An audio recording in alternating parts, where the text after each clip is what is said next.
with the pixels, right? Some of them are 1, some of them are 0, some of them, right? I take this one and I throw them to the next layer, right? I time it with the weight, and I add the bias at the end.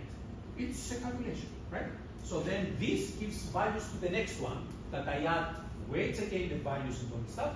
And then at the end, it's lighting not only the 3, but it's lighting the 3, the 4, and the others one are gray, you see? It's a mess, it's a trash. I mean, we don't use this. And then I said, okay, I take this one because it's random. And this is the average of the square of the differences from the bad ones to the good ones. And then I try to minimize this value. Right?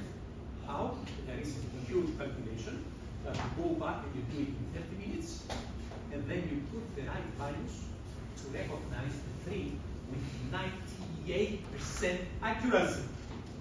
That's the deep learning, right? And the deep teaching.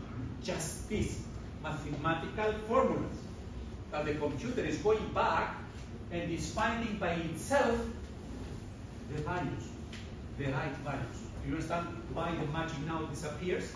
Because the time that they realize how to find out the 3, and it's going to be 3 with any handwriting character, doesn't matter. It's going to say 3, right?